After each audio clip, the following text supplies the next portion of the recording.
Well, my friends, how are you doing? Welcome to PMP 2024 Live. It's always a pleasure to be with you, those of you who are on the journey to getting certified to being a PMP. And for those of you who are already certified, I'd like to say a massive congrats to you. Really excited to be able to meet with you once again. So don't be a stranger. Let me know where you're calling from or where you're listening to me from. And for those of you that may have any questions, now's a good time to begin putting the questions in. But the purpose for our meeting today is to once again realign your journey towards PMP exam success. Okay.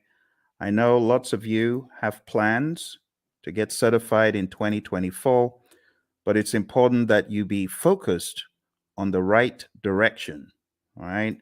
Because this PMP exam, when you look at it, it's full of content. It has so much information in it. So you need to be focused, my friend. You need to be laser focused on what exactly you're doing at every step of the way. Now, the easiest way is this. Number one, understand Agile. Please understand Agile. I know there are lots of courses out there. They're very heavy in the predictive piece, but they're not heavy enough in the Agile piece. And therefore, when people get on the exam, they don't understand the questions. Let me be perfectly clear about the questions, how the questions are posed. The questions are going to ask you, you are a project manager. It will always tell you who you are. You're a project manager on a project. You're doing this, that, or the other. You encounter a situation.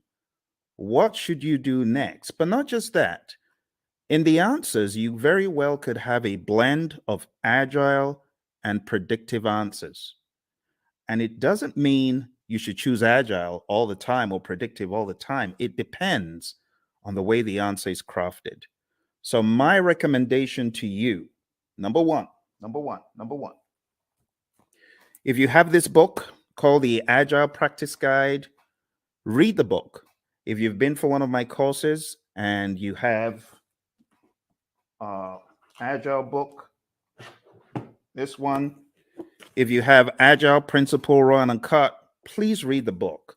In fact, I mean, you can see the relative size, right? This is great. This goes deep. This brings you into the discussion like from a layman's perspective. So if I were you, you can get this on Amazon. You can get this everywhere books are sold, pretty much this as well. So I would recommend, if you are weak in Agile, beef up your Agile understanding to the point where you know pretty much where the question is going, right? You got to know from an Agile perspective the values, the philosophies, the thought processes, like just vanilla flavored values. Know your values really well, right? Just know through this work, we've come to value individuals and interactions over processes and tools, working product over comprehensive documentation, customer collaboration over contract negotiation, responding to change over following a plan. And even though there's value in the items that we just kind of discredited, we value the items on the other side more. That's what you need to be thinking. Then you go over to the principles. Okay. So I'm going to walk you through a little bit of Agile tonight just to make sure you're on that wavelength. When I'm done with Agile, I'm going to tell you what next to do with Agile. And then I'm going to go into the predictive and then the hybrid. So this is probably going to take about an hour. We might be fortunate to get done quicker, but I want us to jump straight into the discussion because there's a lot for me to show you in this world of PMP.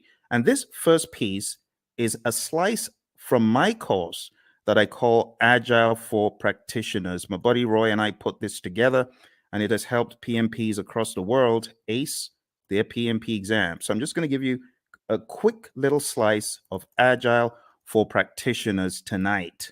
Let's jump straight into a few little introductions. So that's me. That's your buddy Phil. And I got certified in 2005. And since I got certified, I've been helping people across the world come from an engineering background. I'm one of those who escaped, who ran away and went into a different world of project management, trained many organizations, as you can see on the screen, many government entities, and so on. But let's jump straight into why agile. Why agile? I like this quote from Leon Meganson. It says, "It is not the strongest of the species that survives, nor the most intelligent, but the one most adaptable to change." It's all about adaptability, my friend, isn't it? You might recall on page 14 of the Agile Practice Guide, the Stacy model. Stacy model is a great representation of different spectrums where you can be either in an agile setting or in a more simple predictive setting. The summary is you don't have to be agile in practice every single project. For example, you don't have to use Scrum on every single project. You don't have to use Kanban on every single project. Imagine a nuclear plant shutdown. You can't do that saying, we're going to do everything entirely agile. Heaven forbid. You got to be predictive in some instances. And that's why we have the simple zone where we are close to agreement in the requirements and close to certainty as far as the technicality. So we've already gotten that out of the way, right? There's that understanding. Now, taking it up a notch to help you with your philosophies, the idea is in the world of project management, which of these is most important every time? If I asked you to select three things, just three things that you feel are mega important every time, what would they be?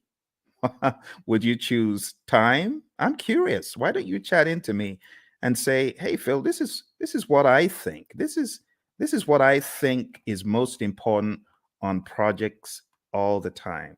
You want to try that? Go for it. Go for it. Go for it. Tell me, what do you think is hyper important? Three things, if you're going to choose three out of these. Any ideas? Is it schedule? Is it budget? Is it scope? Is it customer needs? Is it quality requirements? Or is it team satisfaction? Which three? Chat into me. I'm waiting for you, my friends. I'm waiting. I'm waiting. Come on, you're project managers, right? So you already know the answer to this, hopefully. Which would you choose? Which would you choose?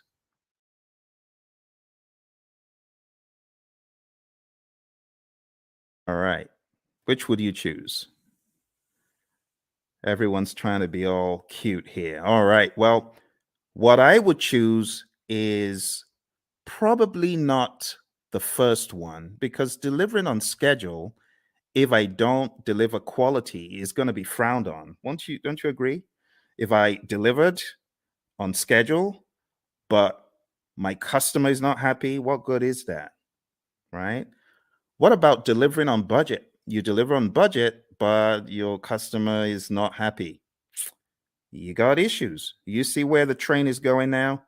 So, in order to answer this question, you need to ask, what about the customer? That needs to be actually one of the first things, but it's not the first thing that you think about. You know, the very first thing you should think about?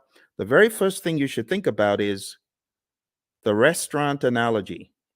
Have you ever been to a restaurant and you made the mistake of being mean to the waiter and they're going back there and you're wondering, oh my goodness, I shouldn't have done that. Who knows what they're going to do to my food? Has that thought ever crossed your mind? Well, it's the same thing when it comes to the world of project management. Because if you are not satisfying your team members, the likelihood is your customer may not be satisfied because the team may not put in their best. But if your team is satisfied, and I'm not talking salary now, I'm just talking being mindful and being empathetic and ensuring that the team has what they need. You know, the Agile Manifesto talks about giving the team the environment and support they need. When you do that, you're likely to have the team meeting quality requirements, delivering on budget, schedule, scope, and the customer is likely to be satisfied. All that good stuff. Okay, so the best answer to this, I don't know if you noticed, this said all plan scope. So you don't have that mindset of, oh, we have to deliver everything. In the world of Agile, no, that's not our mindset. Our mindset is we got to deliver value. It doesn't have to be all the scope. So I was looking for you to choose the bottom three. That's what I was looking for, just the bottom three: customer, quality, and team. Now, moving on to the next part where we're going to go pretty quick. This is what I was talking about, right? The Agile Manifesto values, which I've already covered, and then the Agile Manifesto principles. I'll just summarize them. Number one, customer obsession. Number two, welcome changes, even late, for the customer's benefit. Number three, deliver working product frequently. We want this to be shorter than 2 months because things change rapidly. You want feedback. You want to put it back into production. You want customer engagement. If it's far beyond 2 weeks, your customer may be disengaged. Number four, business people and developers working together daily. Number five, building projects around motivated individuals. I mean, that's common sense. No one wants to build a project around a demotivated team, right? Number six, face-to-face conversation. Now, this is very debatable because today everyone's on Teams, everyone is on Zoom. So, when it comes to efficient and effective, we got to be careful in 2024. But for the sake of your exam, just go with number six as it's written. Number seven, working product, the primary measure of progress. In the world of Agile, we don't do all those percent completes and statuses, right? In this world, Agile processes promote sustainable development. I call number eight, don't kill the team. The don't kill the team principle. Number nine, continuous attention to technical excellence and good design enhances agility. Number 10, keep it simple, sir. Keep it simple, sister. Number 11, the best architectures, requirements, and designs emerge from self-organizing team. Just leave the team alone. Let them do their stuff. You hired adults. You hired experts. They'll get it done better than when they were meddled with. And number 12, at regular intervals, the team reflects on how to become more effective. They tune and adjust their behavior accordingly. Doesn't always have to be the retrospective. This could be just a way of life, a day-to-day philosophy. And that's the Agile Manifesto. You do really need to know this well before you exam, okay? Now, let's go a step further. There is one more thing in the world of Agile that I like showing, and that is a difference between the predictive thinking, which is encapsulated on the screen right here. You can see in the traditional world, scope is fixed. But in the world of Agile, what happens? We flip the triangle on its head, and scope is now flexible, right? What is fixed is we have a fixed time box, that's schedule, and then we have a fixed budget, team size. So don't forget these core things about the world of Agile. Finally, before we get out of Agile, I just want to remind you, because I know a lot of people fight this one. The most popular Agile framework is Scrum, okay? If you haven't read the Scrum Guide, you should.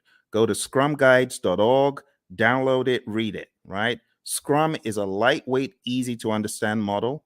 It's based on 3 pillars of transparency, inspection, and adaptation.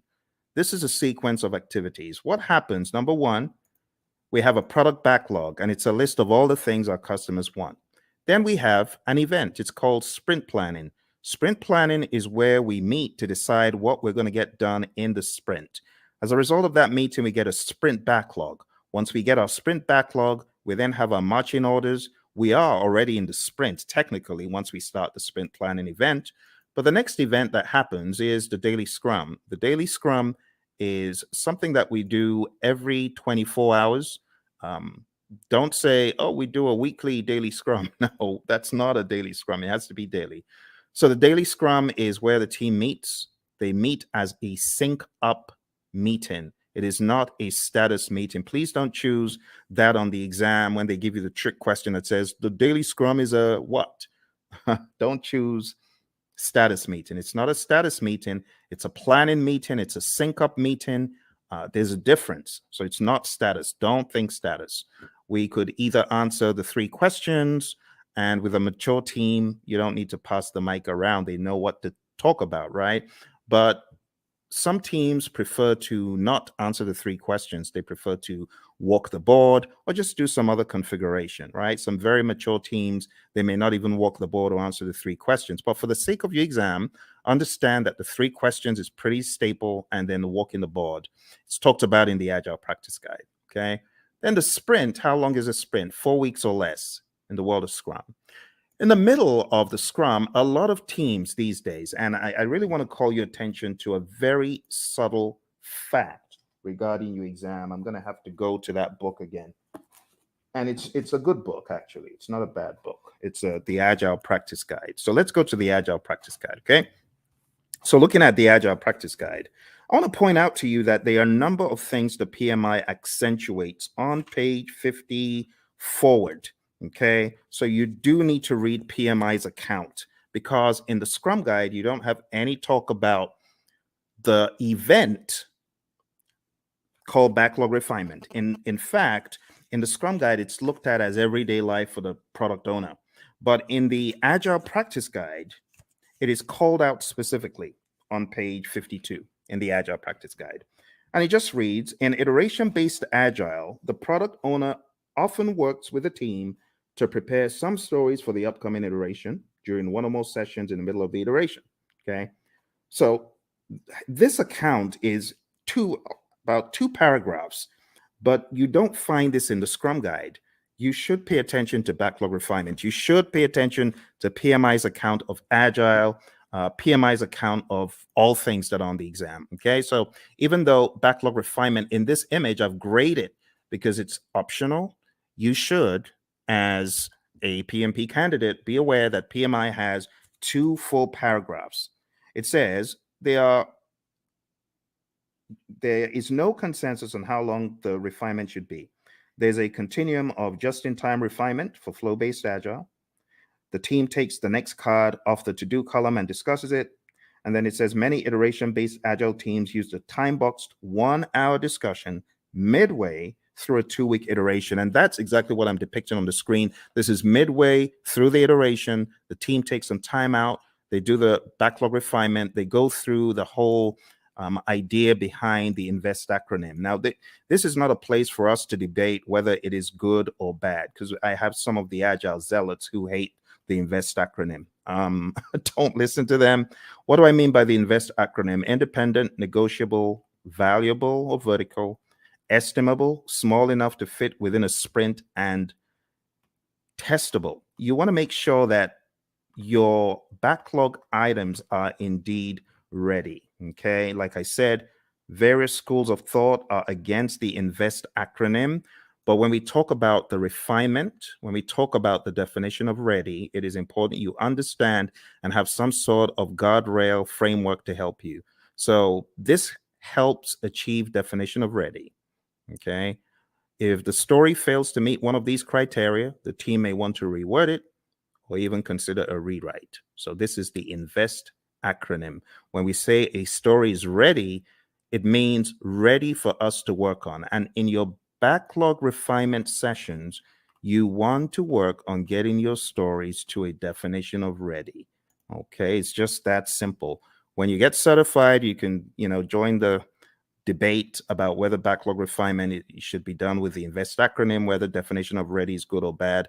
I'm not here for all that, right? But just know for your exam, it's in the Agile Practice Guide. All right, moving on. We have the sprint review event, and this is where the customer, could be the end user involved as well, the stakeholders. This is where there is a review of what was created, the increment, right? And just be aware that the sprint review event is not a gate before you can release value, right? You can release value all through the sprint. It doesn't have to be one time.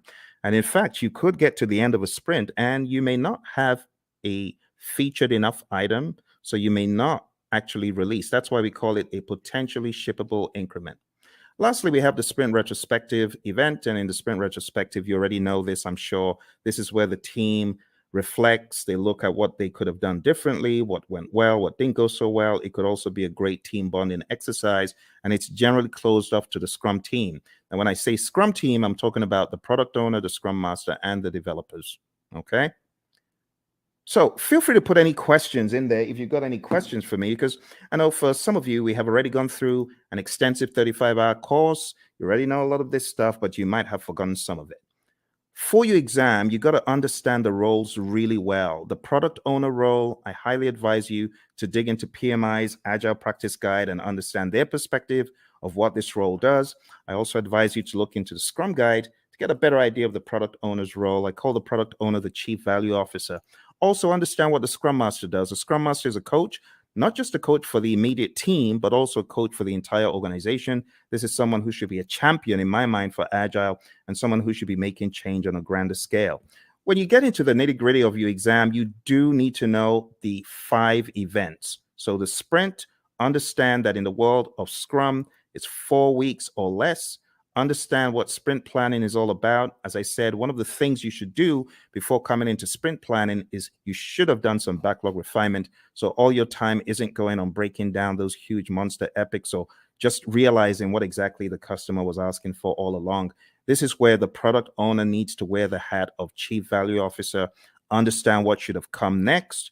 And when you get into sprint planning, it's generally going to go a lot smoother. The daily scrum, as far as this is concerned, the 15 minutes is pretty standard.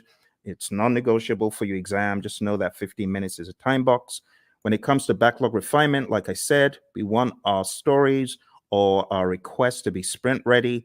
Again, in industry, there's the debate of, well, stories aren't needed in Scrum. They're not in the Scrum Guide. Yes, but for your exam, understand what stories are. I have to say these things because the landscape of Agile is changing very rapidly. When it comes to the sprint review, it's showcasing working product to the stakeholders. It's important that we don't relegate it to just a mere demo, but we see this as a working meeting. We can use this meeting to discuss metrics, what was not done and why. Delivery team demos the working product. The customers may even test it out. Physical products. We have a client of ours who had this physical autonomous vehicle, and customers could get to actually test out such things in a demo. All right. And then the retrospective, like I said, it should be a safe space. You want to understand what worked well, what didn't work well, and you could have some items that you take back to put into the product backlog for the next sprint so that you can improve on those items. But this is not mandatory. It used to be, but it's not mandatory anymore. Okay, a few quick memory joggers. A list of some of the long list of requirements, only those to be done in a sprint. Okay, I'm going to move very quickly. So these are just joggers for your memory, right? Since it says some, it is not talking about the all-encompassing product backlog. This is just talking about the sprint backlog. What about this one? The product backlog is prioritized and owned by whom? Okay, I've already given you the answer to this earlier on. So this is talking about the Chief Value Officer, aka product owner. All right, how about this one? The first event of a sprint is what? Okay, if you were listening in the beginning, you would have gotten that it's the sprint planning event. All right, let's go to the next one. The average length of a sprint used in most firms. If you use the world of Agile philosophies in your firm, you probably know the answer to this one. All right, so the best answer to this, my friends, is not the 1 month. I said 4 weeks or less, but in industry, the sweet spot is 2 weeks. All right, let's move on to the next one. The end result of the sprint is known as what? What do you call the end result of the sprint?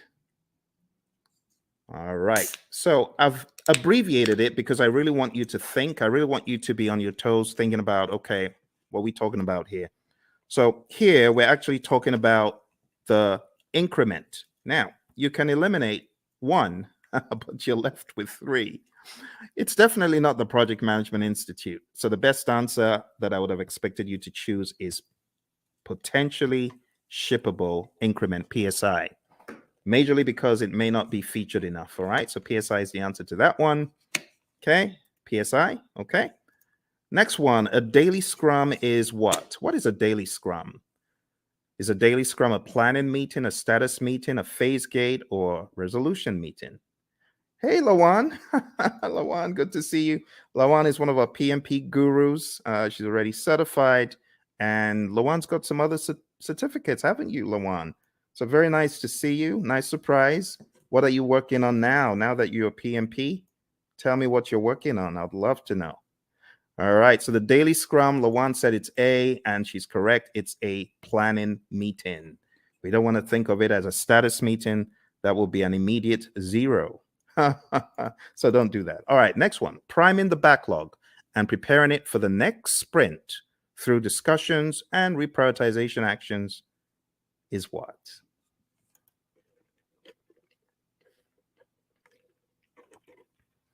Awesome. Lawan is on it.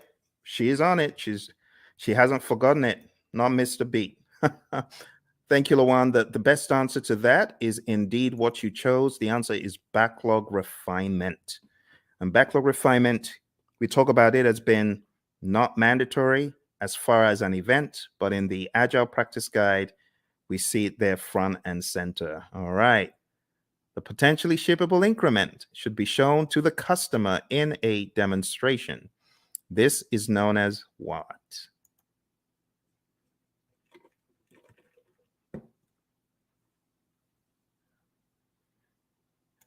All right. So even though we call it a demonstration, it's not just that, but the best thing that we were looking for here is option C, sprint review.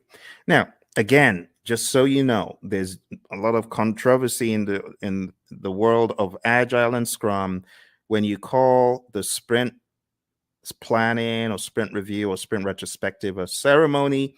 You may get a wrist slap from some of the zealots. I don't care. Whatever. It is what it is. A lot of people call it ceremonies. A lot of people call them, other things, and that's it is what it is. Okay, Lawan. Lawan says she's working on her PSM. Awesome, Lawan. I know that you've already taken a lot of Ken Schwaber's PSM pre-test, so just keep doing that. And honestly, his site is probably the best place to be to just keep taking them over and over again, reading the Scrum Guide over and over again, and listen to our audio because we've got audio out there on our channel, as you know. But well done, and try your best to listen to the lessons learned that are out there. We got lessons learned from the PSM from our friend Darian and Cindy, who both got certified last year. So I would recommend listening to them. I am going to put a link in the chat right now so that you can go listen to that episode. You can go listen to that episode and get some wisdom from both of them. They both got certified less than a year ago for the PSM. All right, well, let's move on to the next one. The Scrum team should spend time in self-reflection and checking itself for optimization and improvements. This is known as what? Another very easy one. You're welcome, Lawan. All right, another very easy one, very easy. Obviously, you know what we're talking about here. We're talking about the retrospective. Brilliant. All right, another thing that you should be aware of is just the terminology when we go through the product backlog. We have different terminologies. We have the product itself. We have the epics, features, stories, and tasks. And I just use a silly little mnemonic. I just say Phil eats fries sometimes on Tuesdays. It's my mnemonic. You can use that to remember. And here's an example of how the backlog could be broken down, right? Epics, huge chunks of functionality. Features, a group uses stories together for release. It's a sensible way of releasing stuff, release like stories. And then we have tasks, which are not in the product backlog, by the way. At best, these would be in your sprint backlog, but you have a lot of mature teams who don't even put that level of stuff into their backlogs. So at the end of the day, you would have a breakdown that looks something like this, right? You would have the product broken down into epics. Here's an example of PBIs for a website, and I will zoom in so you can see the intricacies here. So it looks very much like a work breakdown structure, but don't get it twisted. It's not a work breakdown structure. This is a product, right? Product breakdown. It is not a work breakdown. Okay, so this is the general idea. epics, features, stories. You can see we have the core website functionality broken down into the UI, and then that broken down progressively into more levels of detail until we get to a task level. Okay, and then here you can see the UX, content and user experience, broken down into smaller pieces as well. Those would be at the feature level, and these story level, ultimately the task level. And we don't want to make this a religious thing you do in the world of Agile. It's not. It's just logic on how you break down your backlog, right? So your product backlog, you have big boulders, big chunks. Here's the general idea. When you're working on your product backlog, it's like an iceberg, right? You got this big old iceberg at the bottom. You got to break the iceberg into smaller pieces. And those smaller pieces, that's what floats up to the top. And that's what gets done. If the product owner, of course, is thinking properly, that's what should happen first. Okay. The next big difference that I want to point out is the difference between the definition of ready, which we talked about earlier. Go listen to it if you didn't. And then the definition of done. Definition of done is an agreed upon set of items that must be completed before an increment is considered complete. Do not mix this up with the acceptance criteria at the back of the card. The acceptance criteria, of course, could be one of the items that we are looking to be complete, looking to have met the requirements.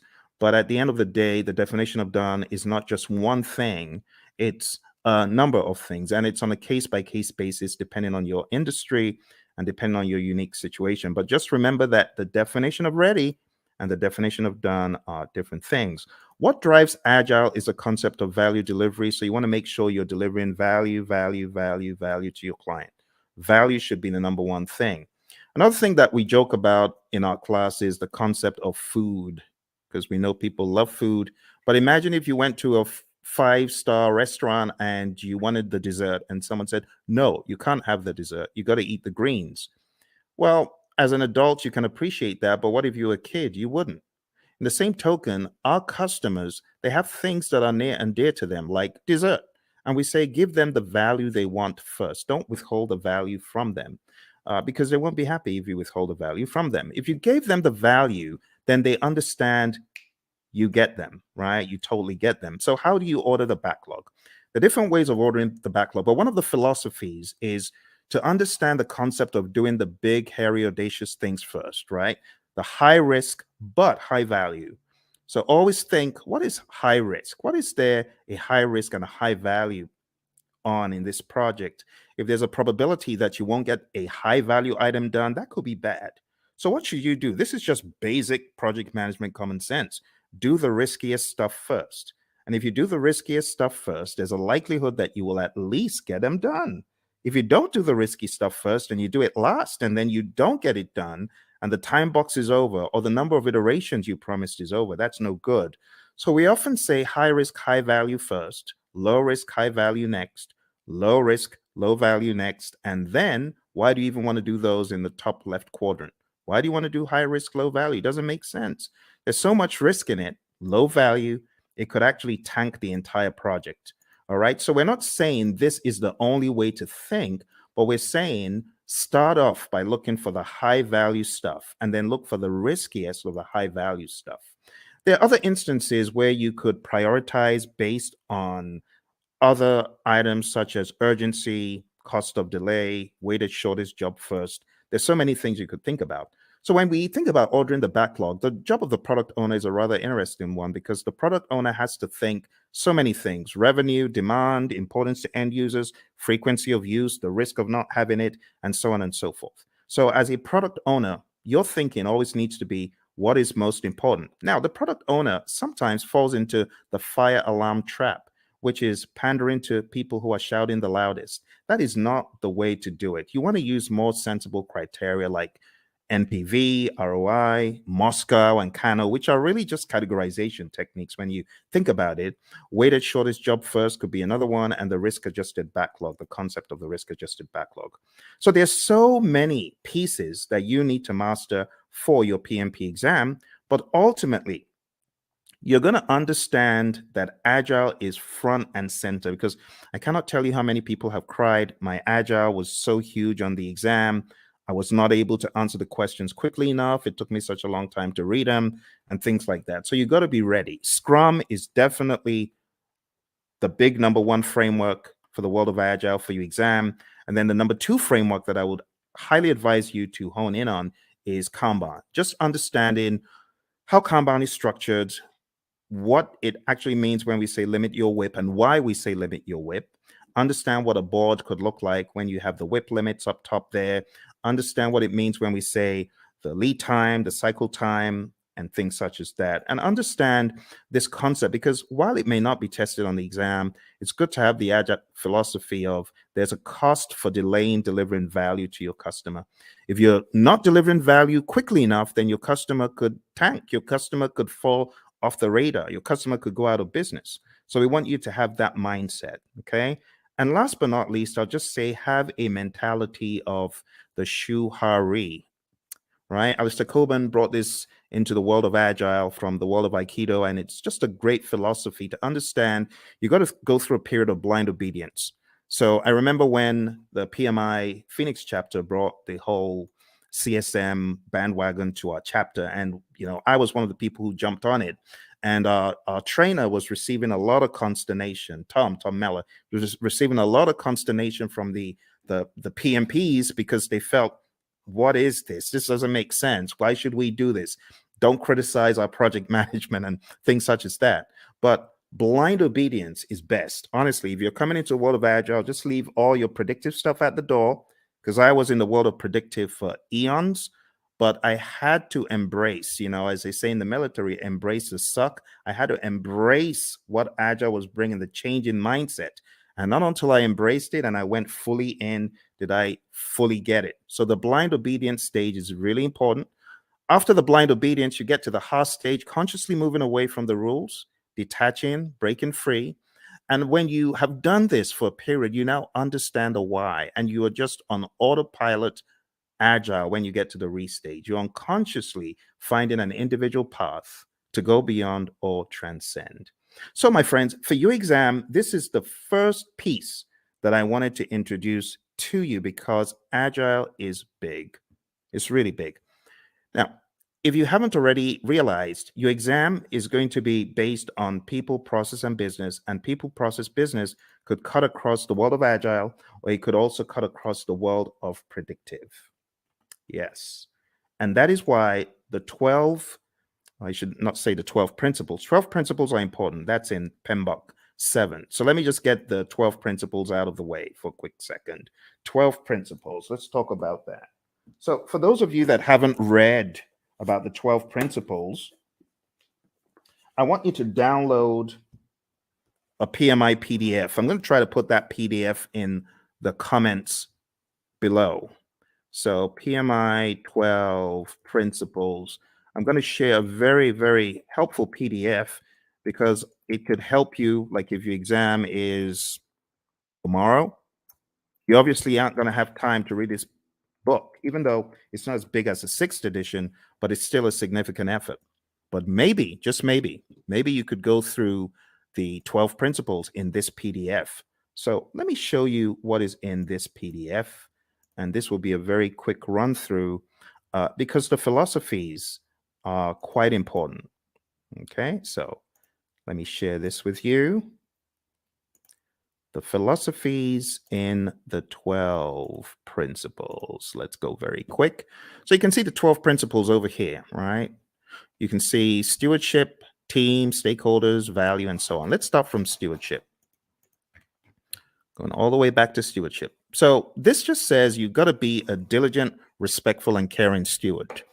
All of those things there are extracted from the PMBOK 7th edition, and this is kind of like the most significant part of the book in my mind. So if you open up the PMBOK Guide 7th edition and you go to page 24, okay, I want to make it very clear, very clear. Okay, here, this is it. This is it. I know it looks transparent, but this is it. PMBOK 7th edition.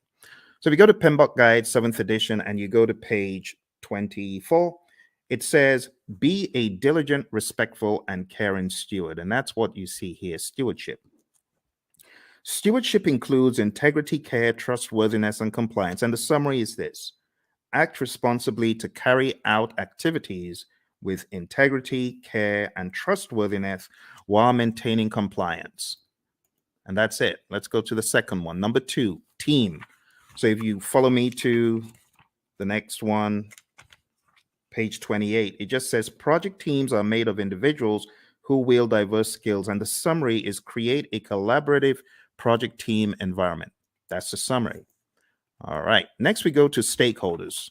And the principle about stakeholders is one of collaboration. It just says effectively engage with stakeholders. Number 4, value. I've already talked about value today, and this just espouses that same idea. Focus on value. If it's not valuable, don't do it.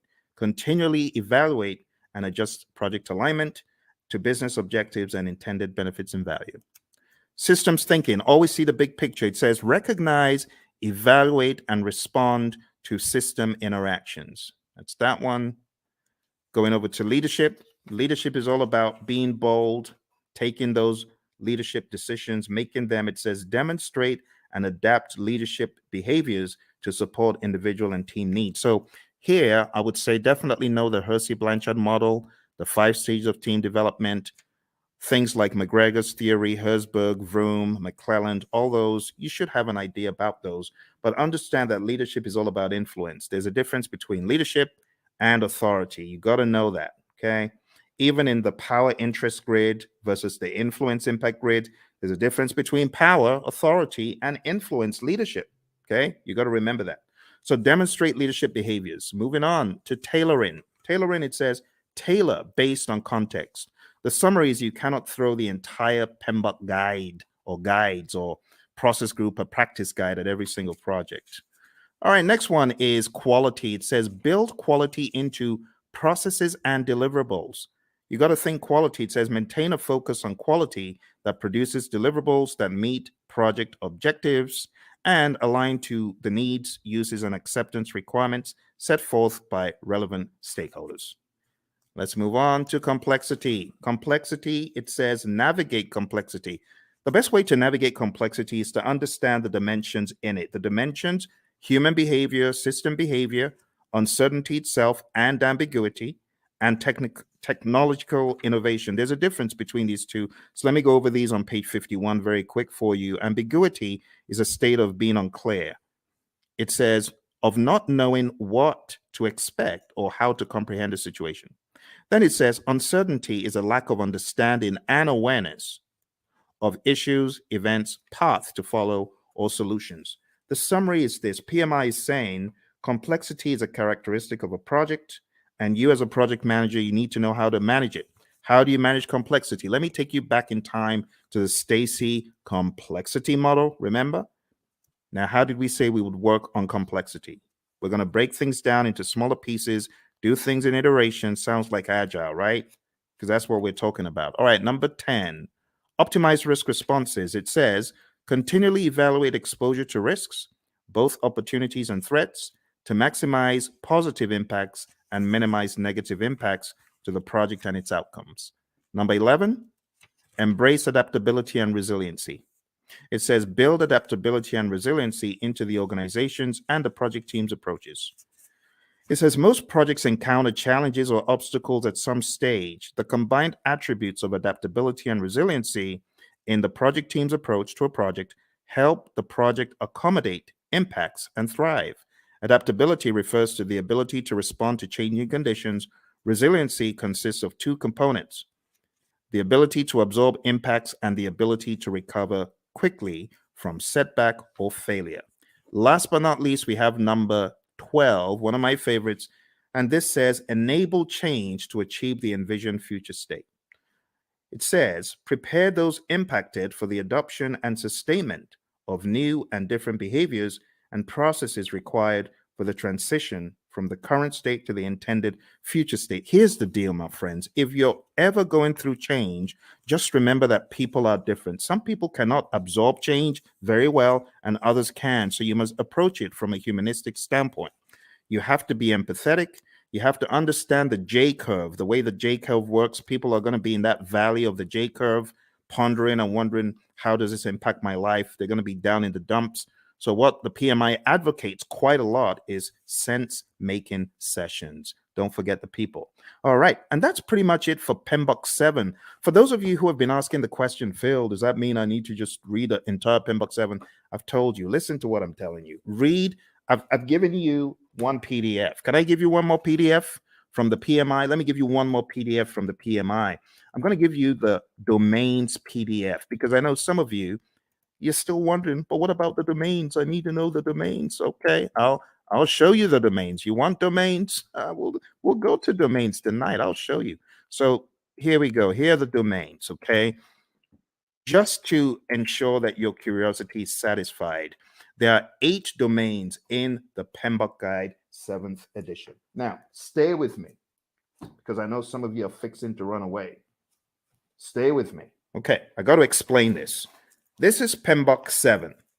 This is PMBOK 6. PMBOK 6 is a wildebeest. It's huge, right? It has 756 pages.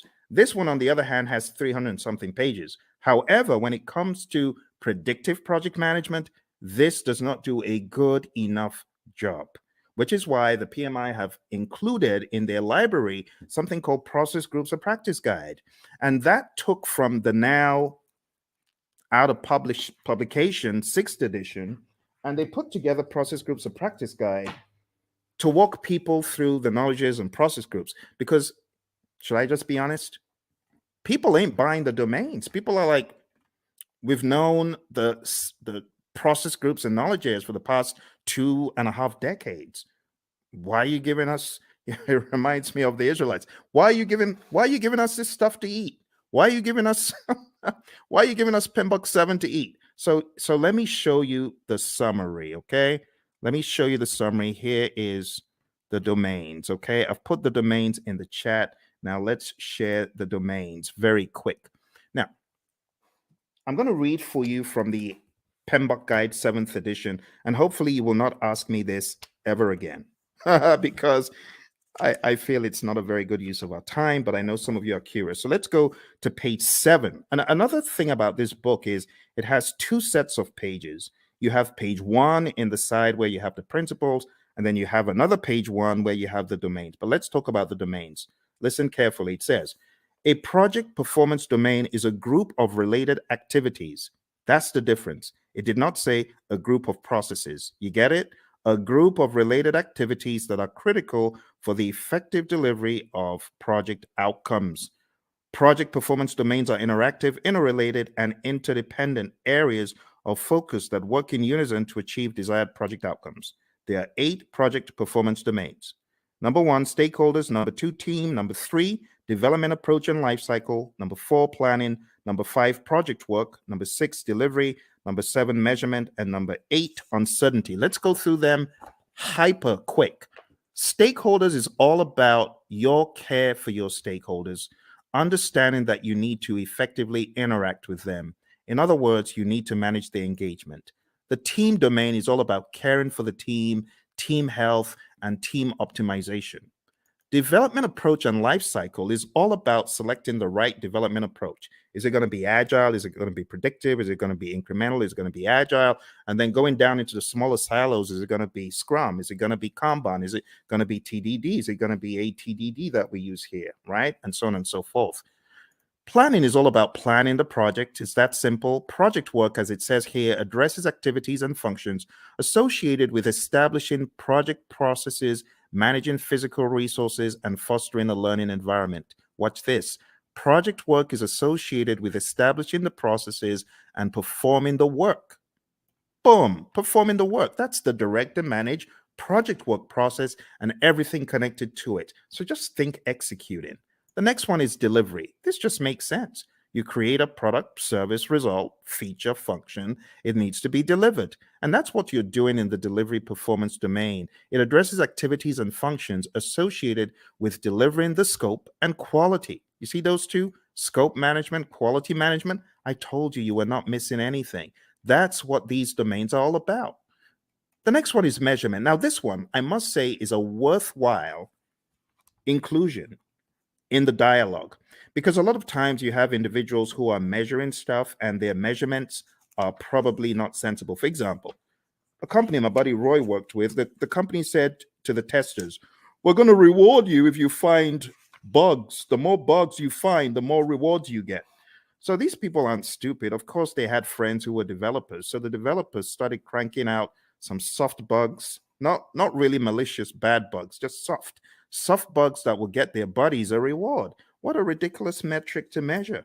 So don't measure the wrong thing. That's what this is telling us. Measure sensibly, and also be aware of the vanity metrics phenom. Don't fall into the trap of vanity metrics. Actually, the PMI has a very good breakdown of why you should be very particular about metrics. It says on page 96, we have leading indicators and lagging indicators. So be aware of what you're measuring. Is it a leading indicator predicting changes or trends, right? Leading. In other words, the metric is smart. The metric tells you what is about to happen before it does. Or we have lagging indicators. Now, lagging indicators, I'm not saying they're dumb, but they measure deliverables or events after the fact. Okay, so leading indicators, that's your magic right there. Lagging indicators, not bad. They're still helpful, but it's after the fact. And it says what to measure. You got all sorts of things on page 98, which is a good breakdown of what to measure.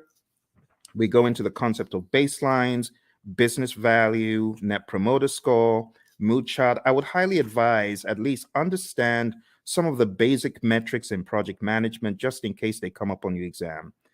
So benefit cost ratio or cost benefit ratio, MPV, net promoter score, which is a measure of how happy your stakeholder is or willing to recommend your products or services to others, mood chart, and what else? That's pretty much it. There's some very good stuff here. So if there's one of the domains that I am excited about, I think it's this one. This is definitely value to the project management narrative.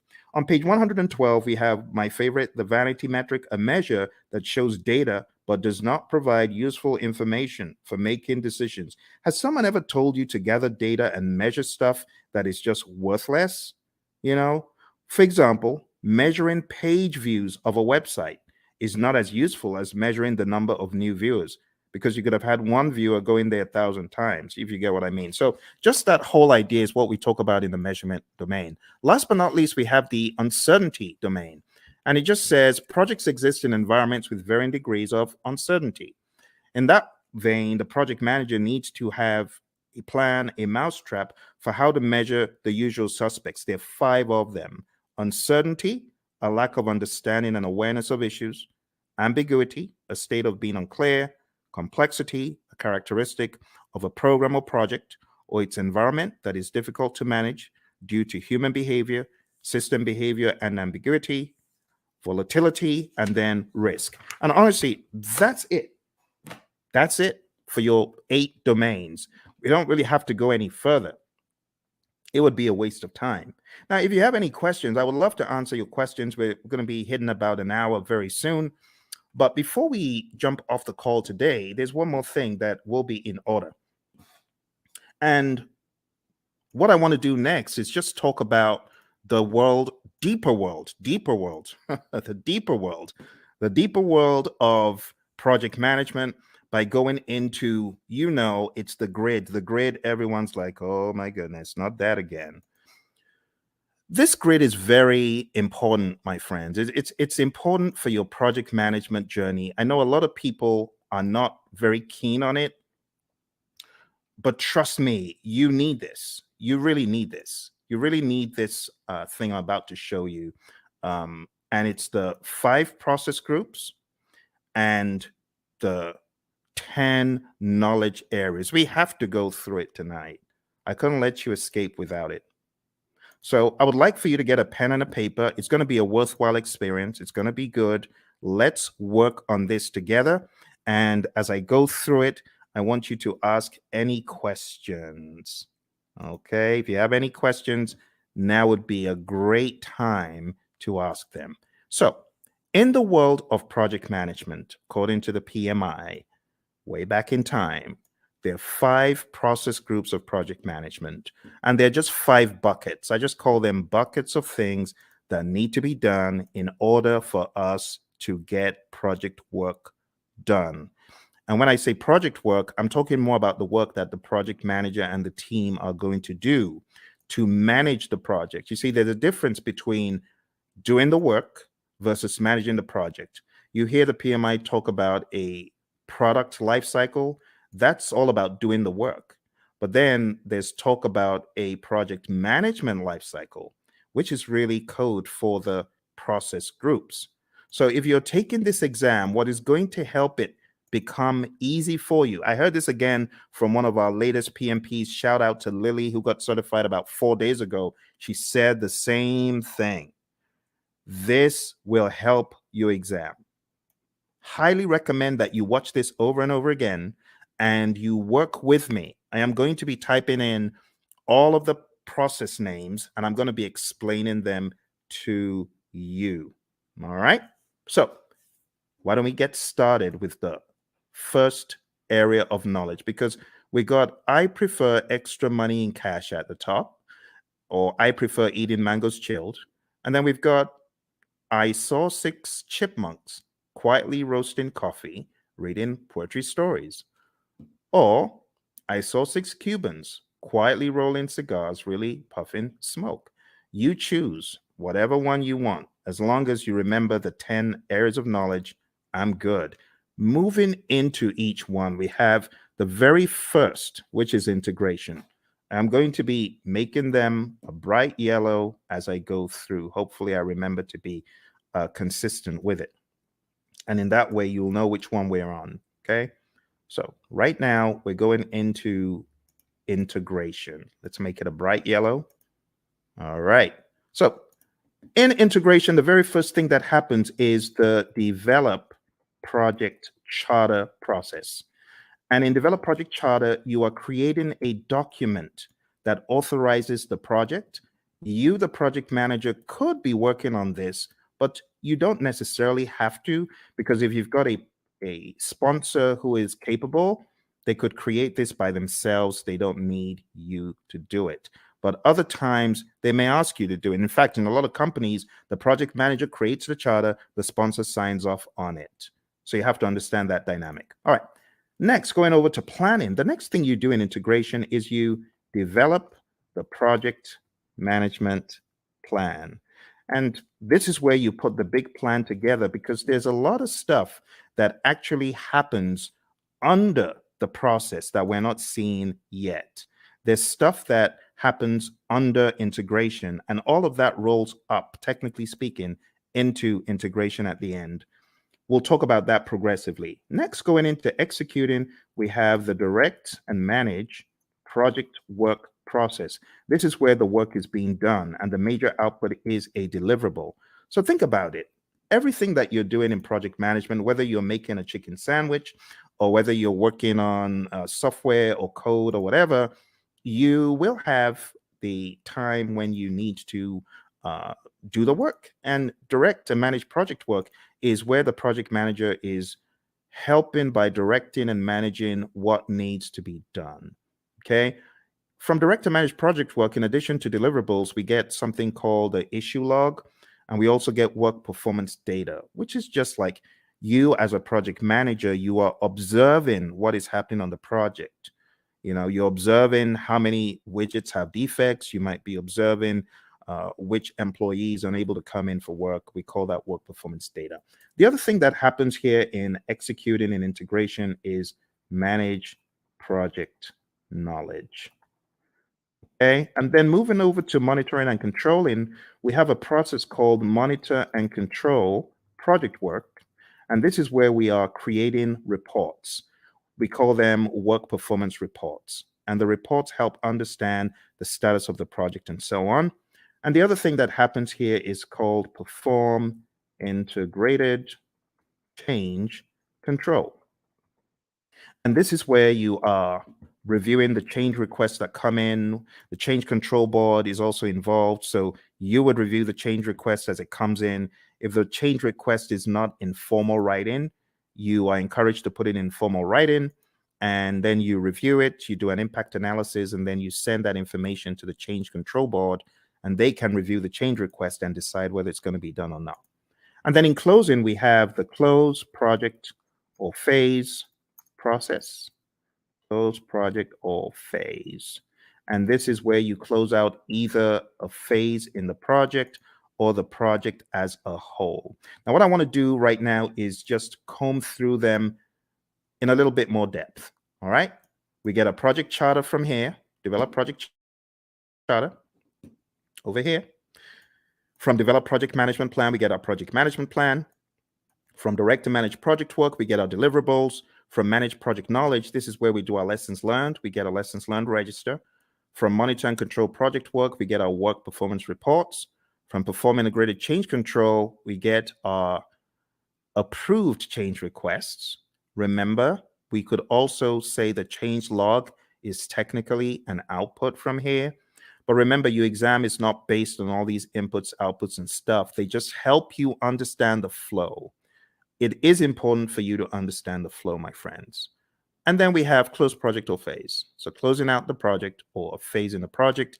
This is where we have a final product, service, or result transition as an output. We also have a final report as an output. Okay. Now, these are not just random words that I made up.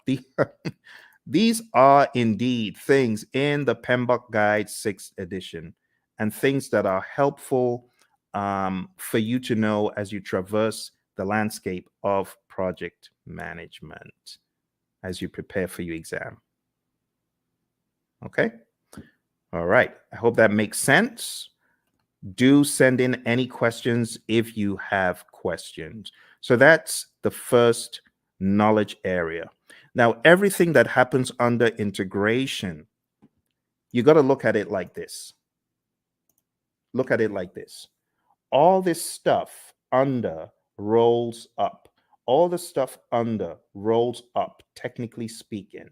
Now here, I know we only have one process here, but technically speaking, what you have in identifying the stakeholders, you want to make sure the stakeholders buy into the charter. All the stuff you have here in planning is going to add up to your project management plan. All the stuff you do in executing is pretty much governed, talking about governance from an integrative standpoint. Everything you do in monitoring and controlling is governed up here because all you're checking to see if you're going according to plan in all the knowledge areas is governed at a higher level in monitor and control project work. And close project or phase, it just has that. Okay. And that's the general high level idea. Now we're going to be going crazily quick. So I'm going to put the responsibility in your court to tell me to slow down or stop because I'm just going to go pedal to metal from here. Okay. All right. So draw along, follow along. It will be a good exercise. Going into planning, we have plan, scope, management as a process where we decide how to manage scope. Then we have collect requirements, where we are collecting all the requirements, functional requirements, business requirements, and so on. Then we have the define scope process, where we create the project scope statement, which has all the inclusions, exclusions, detailed deliverable description, and so on. Then we have create WBS, which is where we create the work breakdown structure. Then we jump across to the monitoring and controlling process group. And here we have two things. We have validate scope. This is where your customer checks the product, service, or result. And then we have control scope. And this is where you, as a great project manager, you're controlling the scope, making sure people aren't adding extras. Okay, good.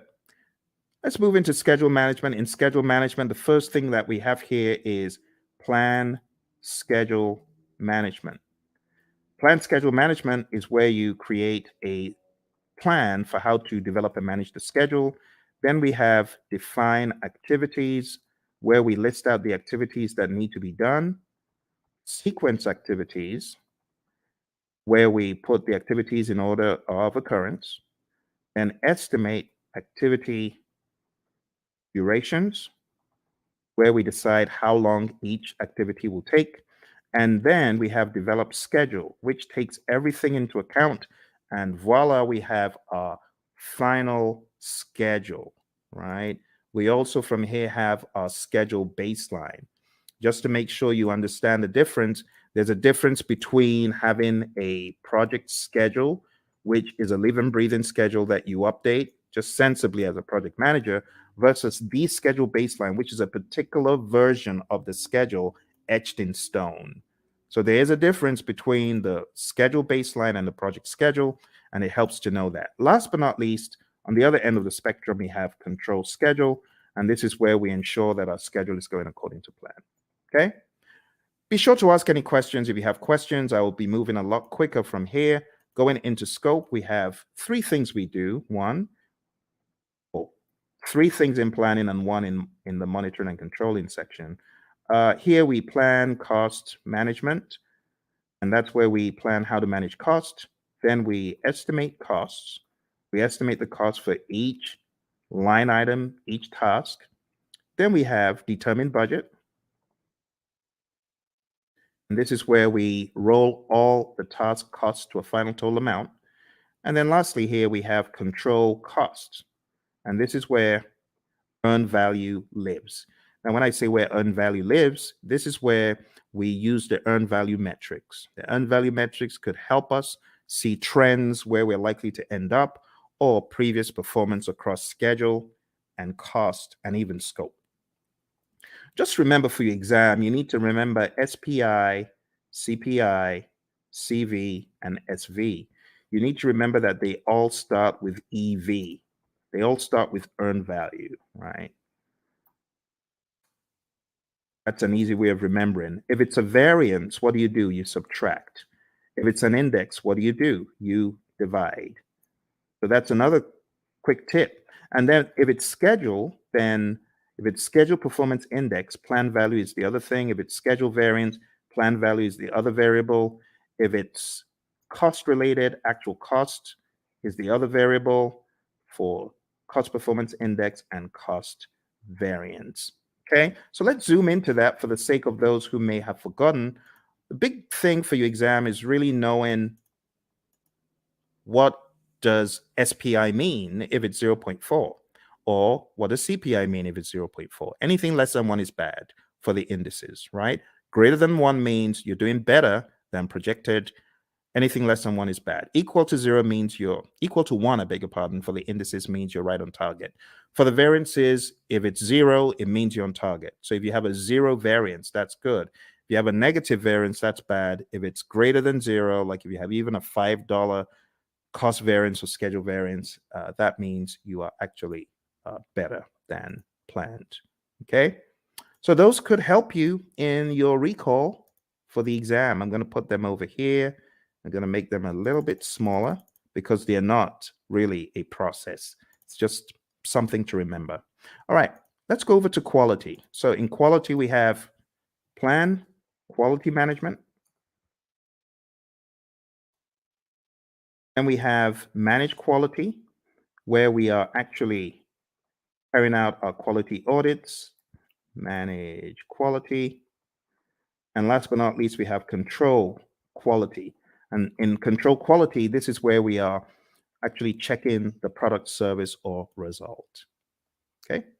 For those of you just coming, we're doing an end-to-end coverage. It's a very rapid means for you to catch up on the PMP. Once this live stream is over, it is likely you will not see the video because the video will be pulled down. You won't see this video once it's over. So if you know you're not able to stay, unfortunately, you will not see this video afterwards. All right, let's come out. Let's go back in. All right. There we have it. So we've got plan quality management, manage quality, and control quality. Moving on to the next thing we're talking about, we're going to talk about resources. Moving on to resources, we have 6 things here. We have plan resource management. We have estimate, activity, resources. And those two happen in planning. In executing, as far as resources concerned, we have acquire resources, we have develop team, and then we have manage team. And what are the differences? In develop team, this is where our team goes for team building, They get trained, they get educated in project affairs if they need to, or technical things. And then in managed team, this is where we give the team feedback. And last but not least, here we have control resources. All right. If there are any questions whatsoever about what you get out of the processes, please ask. I know I'm going pretty quick because I have so many videos about this stuff on the channel that I'm expecting that you might have maybe even already gone through some of those. Okay, let's go on to the next one. Next one is communications. And in the communications knowledge area, you're going to do three things. You're going to plan communications management. You are going to manage communications. In other words, you're going to communicate.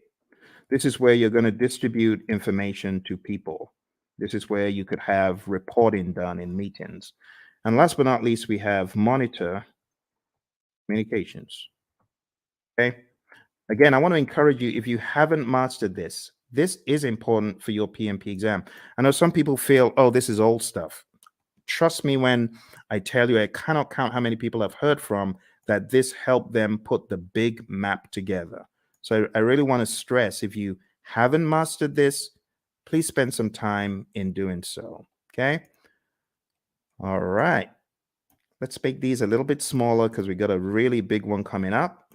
We got risk. Risk is a significant beast. It's very, very big.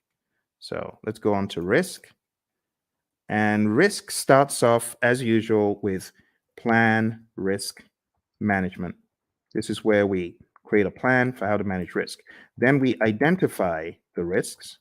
Then we perform a qualitative risk analysis. Think about it like a high, medium, low, or on a scale, numbers that generally don't equate to the same thing from project to project, but they help us in the prioritization of the risks, as far as which risks are we going to go after, which ones are we going to leave alone, so on and so forth. All right, moving on. We have perform quantitative risk analysis. And this is where we analyze the risks from a numeric standpoint that is also dollar related or something quantitative like weeks. You could analyze from a schedule perspective, how many weeks, how many days, and that's an absolute. That is not qualitative. Or how much money is going to be the result of this risk as far as contingencies are concerned. This is where you're getting really into some hardcore amounts. The next thing that happens is called plan risk responses. And then we jump across to executing, and then we implement those responses. Okay, and last but not least, we have monitor risks. Now, when it comes to plan risk responses, again, I'll take some time out to talk about the A team, not Mr. T and the A team, but avoid, transfer, escalate, accept, and mitigate. Okay, so these five are your approaches for negative risk or threats. We also have another five for positive risk or opportunities, and I'm just going to put them here sneakily. I know it shouldn't be there, but I'm going to put them there because I want to share them with you. I call it EASEE, easy, right? Easy. It just stands for exploit, accept, share, escalate, and enhance. You got to know these really well. Look on the channel because I have videos. Avoid. Let me just blow this up a little bit so that you can see it a little clearer. Okay, let's blow that up. Okay, so avoid, and feel free to take screenshots. That's fine if you want to take screenshots, right? So avoid is avoiding the risk altogether, 100%. The risk doesn't happen or it doesn't impact at all. Transfer is transferring to a third party. Escalating is elevating the risk to either your boss because it's beyond your power or your authority, or you could escalate because it's affecting other parts of the organization. Accept is doing nothing. We have passive and active accept, and mitigate is reducing the probability or impact. On the side of the easy, which really should be here, but I'm just making this quick. The easy is for the positive risk. So you could exploit a risk that's 100%. That positive risk is going to happen, right? That's what we mean by exploit. 100% will happen. Accept is doing nothing. We have passive and active accept again. Sharing, again, same strategy as I said for transfer. You involve a third party. It could be a special purpose company. It could be a sister organization that you share the positive risk with.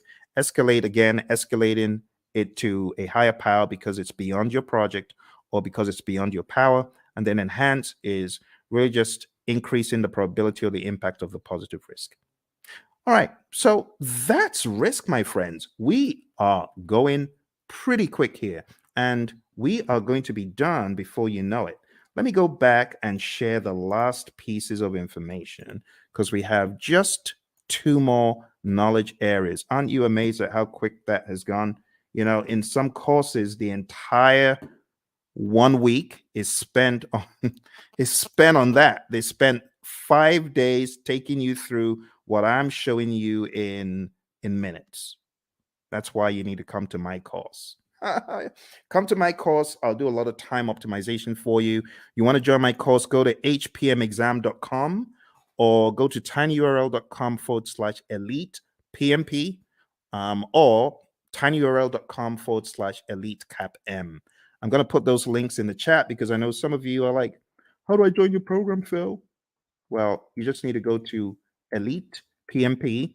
You can start studying with me tonight, like right away. You can start studying with me right now, because if you sign up there, you'll be able to join immediately. It's on Udemy, and costs 24 hours a day. You just decide when you want to join.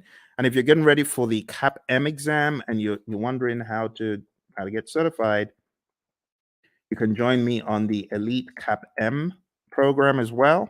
I'm going to put that in the link. Do that. Put that in the chat. So go to Elite CAPM if you're keen on study with me for the CAPM exam, and then if you want to be on my full-blown training for project managers, not only to get them PMP certified, but also to elevate them to the next level after PMP. In other words, showing you how to succeed. You can just jump into my program, which is called hpmexam.com PMP exam immersion. Let me put that in the chat as well for those of you who are curious, because I know some of you are feeling the training right now. You're like, my goodness, I just spent $2,000. I spent 10 times more. I got 10 times less in a different program. If that's you, I want you to smash that like button. Tell me if that's you. I want you to hit like. I want you to subscribe to the channel, and I actually need you to share it with your friends. Okay, that's what I need you to do. So if you want to study with me, do that. And if you're like, Phil, I ain't got a dime. I'm just trying to get by. Hey, that used to be me. That used to be me back in 05. I didn't have a dime. And that's why I've got you covered. I've got a free 30-hour program right here on YouTube. For those of you who are on YouTube, those of you who are on the other platforms, thank you for joining me from the other platforms. I see you. I see all of you across the platforms. So if that's you and you're like, Phil, I ain't got a dime, I got you covered. I'm going to put a link in the chat, and this is to my 30-hour free program, totally free. All you need to do is go on to pmp.pmradio.org, and I've got over 30 hours of free video. Free, totally free. No catch. The only thing I ask, though, if you really want to support the channel, because I know some of you you gained so much from the channel. Just go get the book, PMP Exam Immersion, right?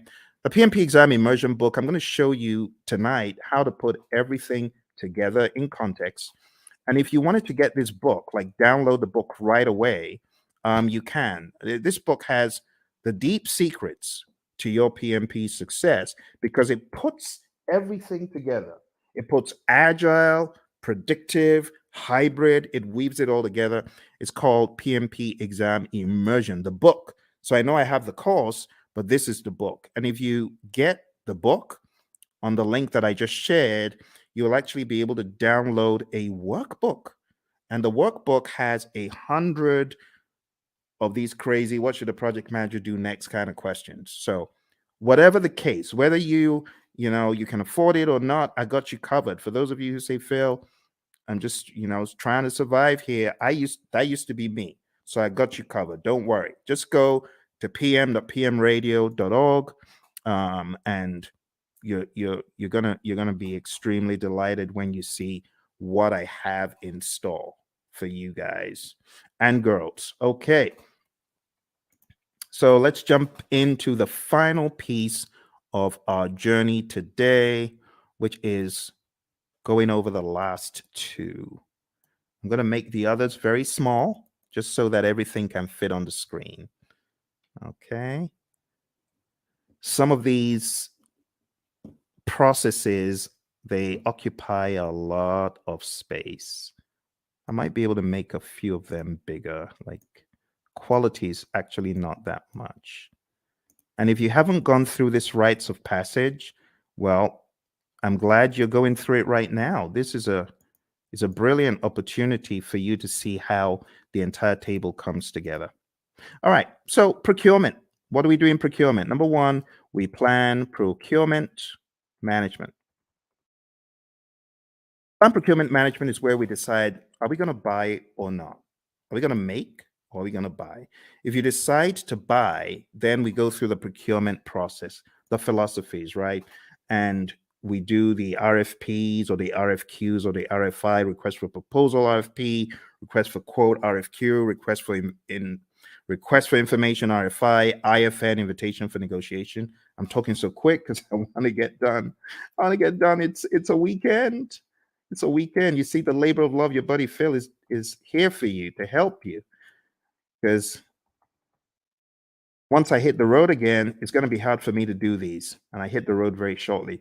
All right, conduct procurements is where you take a look at all of the proposals that were sent in and you select one or two, you award a contract, and then control procurements.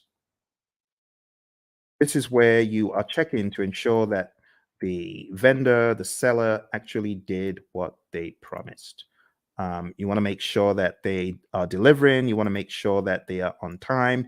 You want to make sure, as one of my students said, hey, my client just showed up and we do interior for airplanes and they just showed up to do an audit. That's control procurement. You want to make sure that the seller is really upholding the quality. And the funny thing is they weren't, because, some of these folks, they bring in, they want to show off to their friend, like, oh, you need to take a look at this aircraft that we're refurbishing. So unfortunately, on that day, one of them brought his buddies into to the workplace. Bad move because the customer showed up. All right, let's finish this off. All right, last but not least, we have stakeholder. So over here, we have identify stakeholders. This is the only one that you have in the initiating process group. And then we have plan stakeholder engagement.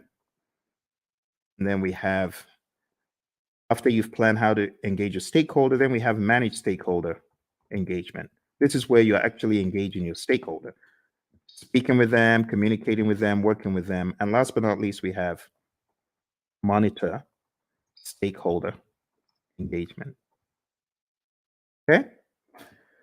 And my friends, that's it. I just showed you. Please give me a round of applause. Give me a round of applause, please, please, please. I think I deserve it because I've done what a lot of instructors won't do. I took you through the entire Agile curriculum. I've taken you through PMBOK 7, principles, domains, and boom, now I took you through PMBOK 6. PMBOK 6. Do you know how much time that would have taken to go through these books alone? Do you know what that would have taken? We went through this, we went through this, and we went through this. All in 1.5 hours. Please give me a round of applause. I need some likes. Like, please, please help me, help me. I know some people think, why is he asking for likes? I need your likes. I can't do this alone. I'm trying to help the world get PMP certified. You need to remember where I'm coming from. On my PMP exam, question 20, do you know what the time was? Question 20? I was 1 hour in to my exam on question 20. Think about it. If this exam has 180 questions and this guy's only done 20, how many hours does he need to finish the exam? The wise people would say 8 more hours. You're correct. It was a disaster. I had only gotten to question 20, 1 hour in. And this is a very good example of how not to take the exam. Don't take the exam saying, oh, I've got to answer this. I'm going to use all the time I can to answer this one question. No, don't do that. Don't do that. I was spending 3 minutes a question. How foolish. Instead of me to go with my gut and just keep mowing them down, just keep going. Even if you feel they're not right, you don't have the luxury of time. I've had a lot of students who say, Phil, I was shocked. I ran out of time. Normally, before I got into the exam, I was killing all of my mock exams. Of course, because the stakes are higher. Your brain is going to be working differently. You're going to be working differently. So don't try that stuff that you do at home on the real exam, okay? Which is why I say roll up your sleeves and go to a test center, smell the coffee. It'll kick in. It'll kick in. Just drink the coffee, but smell the coffee because you realize the stakes are high. Long story short, after 1 hour, I started writing my eulogy of the PM slain in the Battle of PMP. The PMP who tried his best, the PMP aspirant, the PMP wannabe who tried his best. Phil tried his best, but alas, he was slain at the Battle of PMP. Why was he slain? He didn't have his weaponry right? So I was crafting my eulogy until a conspiracy theorist gremlin pounced on my shoulder. And I'm grateful for that conspiracy theorist gremlin. And the gremlin said, the PMI is looking at you from behind the scenes, and they can see that you got all the questions wrong, and they're giving you more of those questions. You got risk wrong, and they're giving you more risk. You got schedule wrong, they're giving you more. Why don't you go to the back of the exam? It was a crazy thought, but this is what got me out of the exam alive. I jumped all the way to the back of the exam. Back in those days, you could move backwards and forwards between all the questions. And back in my day, there were actually 200 questions. So I went all the way to the back and I started doing the questions from the back, from the back, from the back. Truth be told, hey, use this. Use this as the fire escape. For me, it was the fire escape. I started backwards and I realized the questions were easier from 200, 190, 180, 170, 160, 150, 140, and just kept doing the exam backwards, and it was easy. Then I got to a pocket of difficult questions. It's like these question writers are like fiends from the pit. They know where to grab you, and they just, boom, dollop a boatload of hard questions, and it's like quicksand. Don't be moved by that. You can jump over the quicksand, or you could just do C, D, E, C, C, C, whatever the options are, but don't get stuck in the quicksand. I didn't get stuck in the quicksand. Kept mowing them down. I think I had a pocket of difficult ones in 120, kept going back around 70 something, difficult ones around 50. I didn't care. I was just mowing them down, doing my best. And then I got back to question 20. And guess what the time was? 3:55. Pretty much I had 5 minutes left. And the question is, am I going to start changing stuff, or am I just going to end the exam? Took a deep breath. Boom, end the exam. And then the screen goes blank. You've been selected for a survey. We would like to find out, did you enjoy your exam experience? Was it clean? Did you like the staff members? Oh my goodness. Now I have to go all the way through this ridiculous survey saying, I liked it, I didn't like it. But remember, the conspiracy theorist gremlin is saying, fail, you got to say you like it, because if you said you don't, you're going to fail. So what did I do? Yes, I liked it. It was good. It was clean, even though it was dingy and dim lit. Everything was good. It was good. It was good. It was good. Then press the end button and the screen goes blank for like an eternity. Congrats. You've passed the exam. Talk about being chased by, you watch those TikTok videos of crazy bear out of somewhere in Colorado, those bears. That was me. I felt like I had run from the crazy beast. And that's why I do what I do. Because when I came out of the exam, I promise that if I come out of the exam alive, as I'm writing this crazy exam called the PMP exam, I'm promising if I come out of this thing in one piece, two promises. Number one, I promise I'll never curse the PMI. I won't curse them as I always have been. And number two, I promise I'll tell everyone anything in the world that moves. I'll tell them this exam crazy. Crazy exam, crazy exam. That's why I say take no prisoners. Do everything you can before you find yourself in front of that computer monitor. Do everything you can. All right. Final thing we're going to talk about today, my friends. I'm going to show you the PMI's secret sauce for the PMP exam.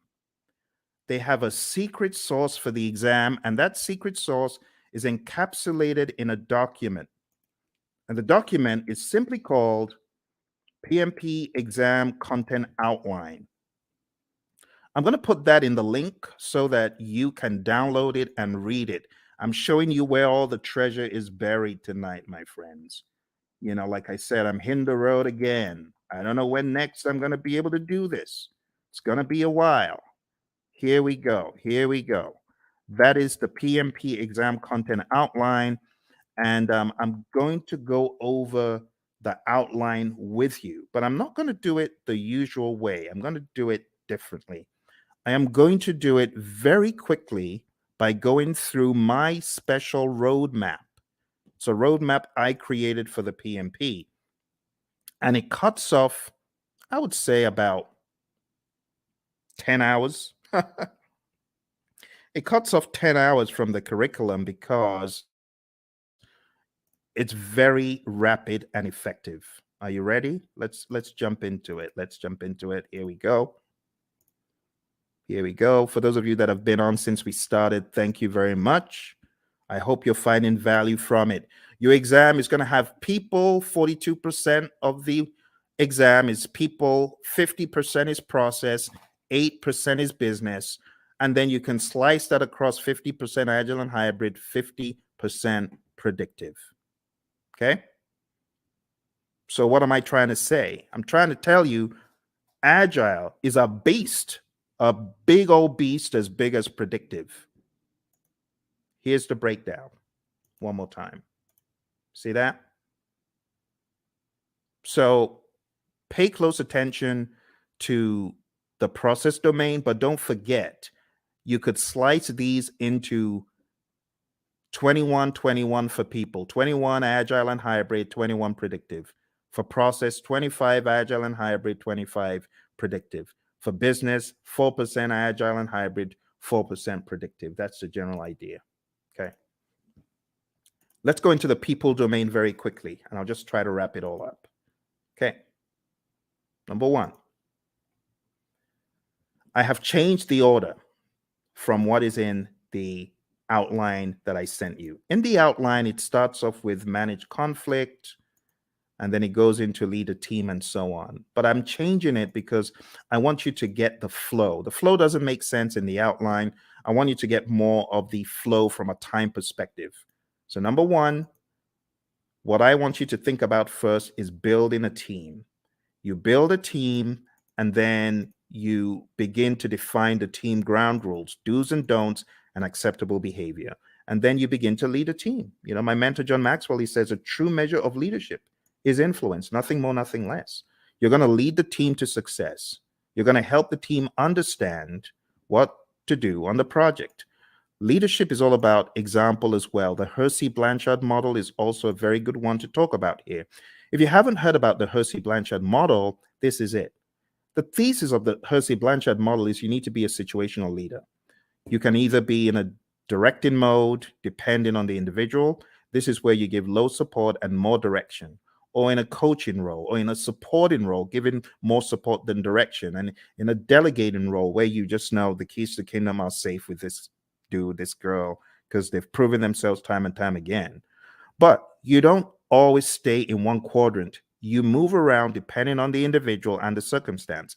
With someone, you could have a delegating approach, but if you change the environment, you may need to have a more directing approach with that same individual.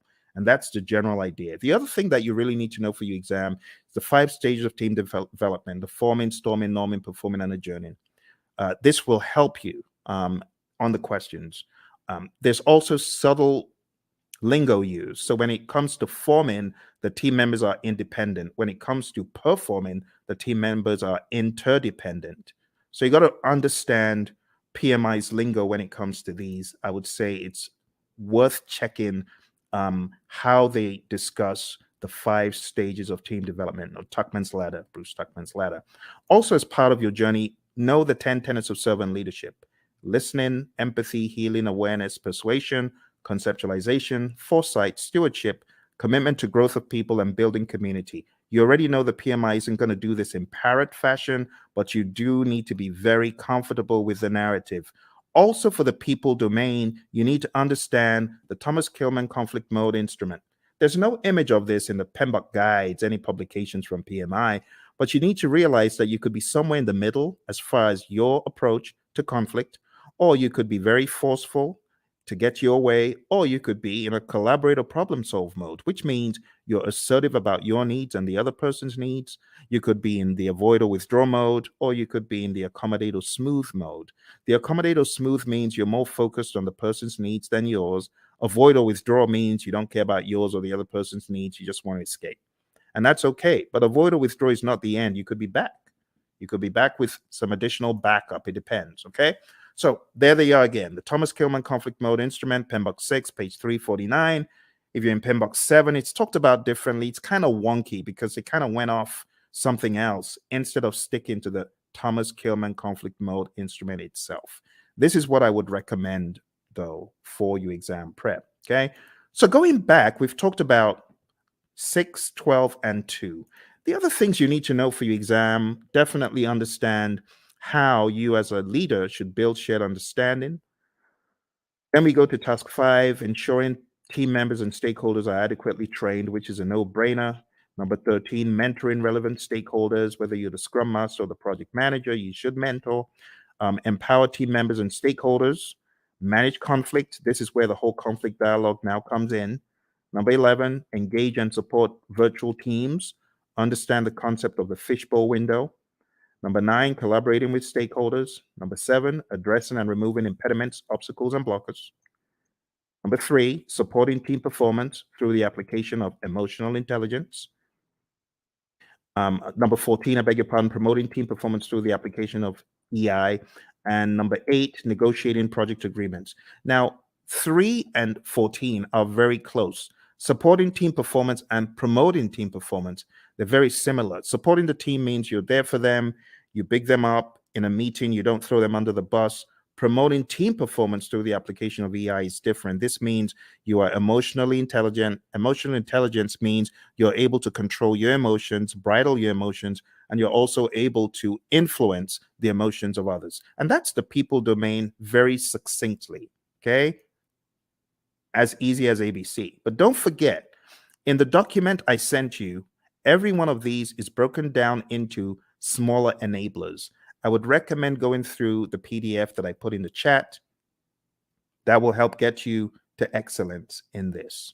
Okay? Let's move on to the process domain. Before we get to the process domain, I really want to accentuate a couple of tools. Okay? The stakeholder power interest grid is big. Make sure you understand that before your exam. You could have the power interest grid, the influence impact grid, and other allotropes of it. And understand the planned stakeholder engagement process. This is where we have our stakeholder engagement assessment matrix. I call it the SEAM. This is where you have your current state of the stakeholder, and that is your desired state. They're currently unaware. You want them to be supportive. The question for your team then becomes, how do I get Bob from an unaware stakeholder to supportive? What are the actions that we need, right? And those are the actions that you got to discuss. So this is a great conversation piece for the real world as well, okay? In the task of collaborating with stakeholders, in which process do you build trust and gain support from stakeholders? What do you think? A, B, C, or D? All right. I'll go quick. So the answer to this, my friends, is where you are communicating with the stakeholders and working with them. And therefore, the best answer is manage stakeholder engagement. You won't get questions like that on the exam because those are very prescriptive to process name, but still you could get the process names expanded upon and camouflaged. So you do need to know what you're doing in each process. Here's another one. On your agile project, when facilitating a meeting with stakeholders, it is critical to do what? Is it hold the meeting in person? Is it develop and distribute an agenda prior to the meeting? Is it bring snacks?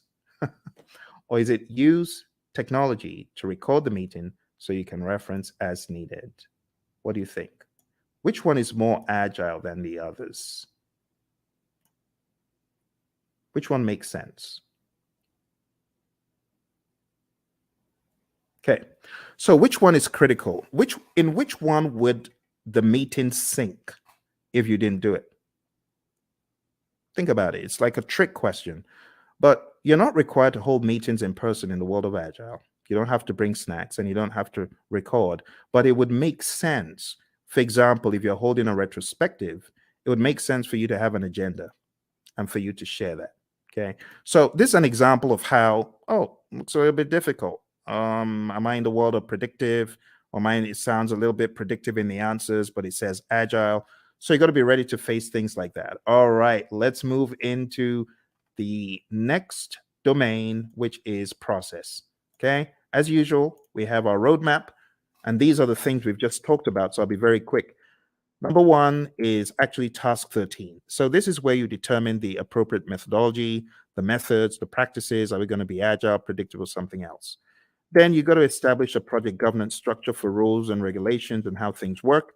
And then number 9 is pretty much integration. You got to integrate project planning activities. Number 17 is plan and manage project or phase closure, pretty much close project or phase, which we've already looked at today. Number 8, plan and manage scope. Number 6, plan and manage schedule. Number 5, plan and manage budget and resources. So at a high level, number 8 is really scope management that we looked at. Number 6 is schedule management. And number 5 is budget and resources. I'm sorry, it's a little bit obscured because of the color on the screen. Number 7, plan and manage quality of products or deliverables. That's quality as a knowledge area. And all of these also double in the world of agile. Don't forget. Number 3, assess and manage risks. We've taken a look at that. Number 12, procurement management, pretty much. Number 1, execute the project. Now we can execute the project. After you've done all that planning, now you execute with urgency to deliver business value. Number 16, ensure knowledge transfer for project continuity. Make sure that you're transferring the knowledge, because if that person leaves, what's going to happen? That needs to be your question. All right, manage project issues, have an issue log. Make sure you chase those impediments as vehemently as possible before they eat you alive. So we talk about impediments, obstacles, and blockers. So the question is, what is the difference between an impediment, an obstacle, or a blocker? And the answer is an impediment slows you down. An obstacle is in the way. Now you can go around it, you can go over it, but when it comes to a blocker, you're stuck in your tracks. You're stopped. That's really bad.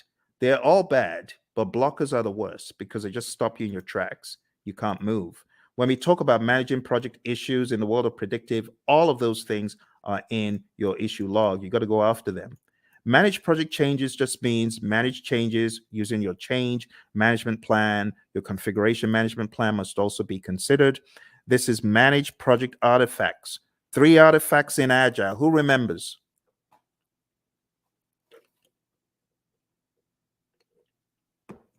I'm getting some crickets.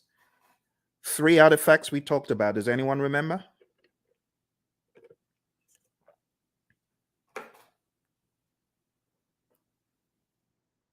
Hello? Everyone's quiet. Okay, I don't bite. All right, so the artifacts I was looking for from the world of Agile is your product backlog, your sprint backlog, and your increment or PSI. In the world of predictive, I was expecting the baselines and the plans pretty much. They're possible artifacts. We could also say our burn charts are artifacts from the world of Agile and things such as that. There are other things we could include.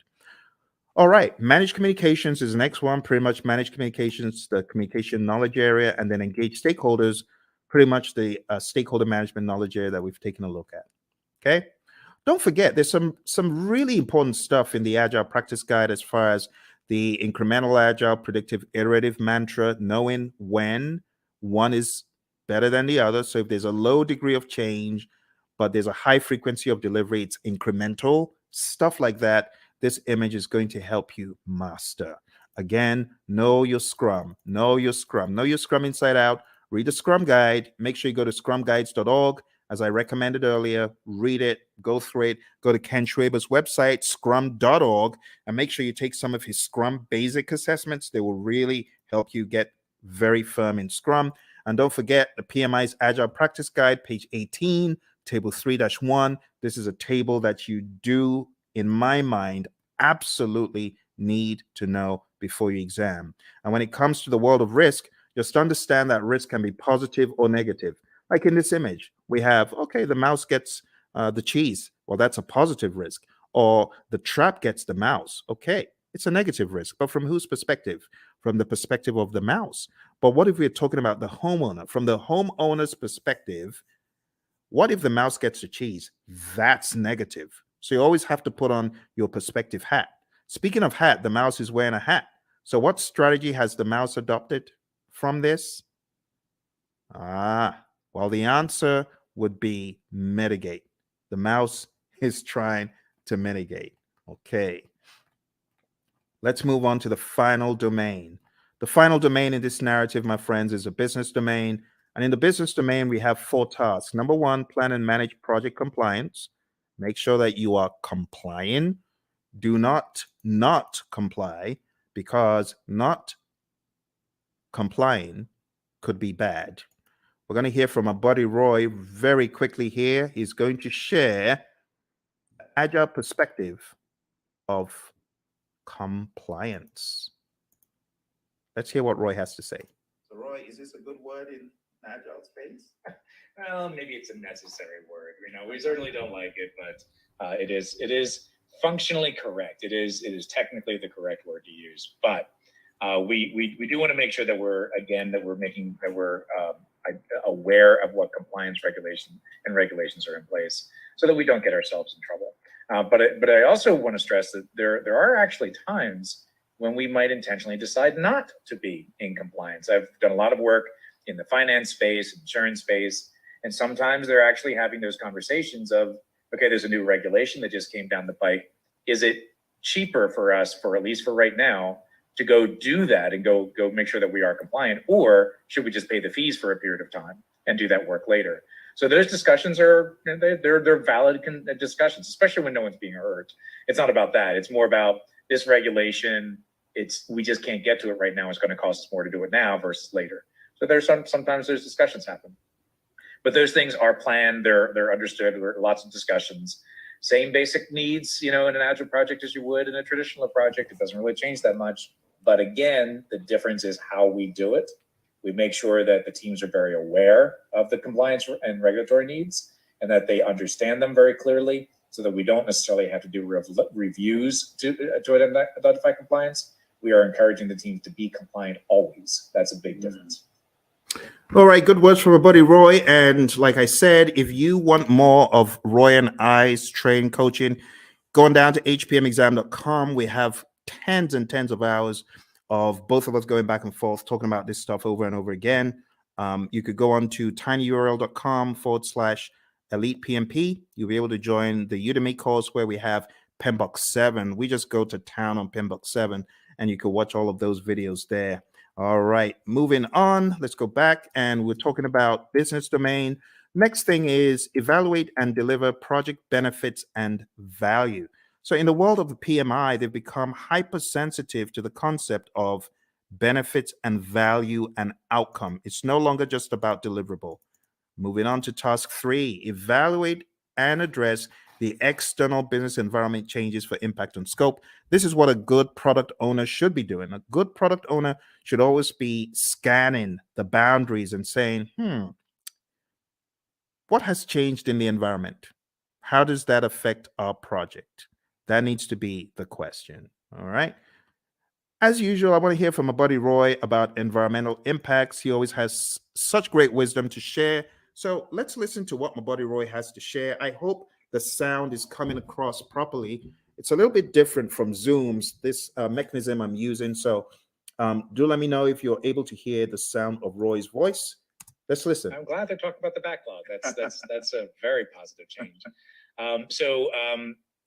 Obviously, observing and monitoring and all that sort of thing is really not that much different than you would do. That's a business thing. Your product management community, if you have one, they would be doing these sorts of things. And that part doesn't change. The part that does change, though, is that we're able to make those changes a lot faster. So if something is happening in the market, we don't have to wait 6 months or a year to implement it because of current projects. We change it now, or as early as is practical anyway. And the main reason that we can do that is because it's less impact to our schedule, less impact to our projects. We can make those changes a lot faster with significantly less impact to our project. All right, back to you, Phil. All right, awesome stuff from our buddy Roy. So now you understand the concept of the environmental changes and their impact on scope. We've got one more, and we're going to be done for the night. We're going to be done. So here's your last chance. Type in any questions you have. I'm sorry if you are typing in questions and I'm not seeing them. This is a different platform, so even though it's live, I am unable to see if you have chatted in anything. It's not coming through. You might want to go to LinkedIn and try, because a few moments ago, Lawan was chatting in and it did work for her on LinkedIn. So if you're typing in and it's not working, I am sorry. All right, let's go on to the final one, and it's support organizational change. And you as a project manager, this is your job. Your job is to support organizational change.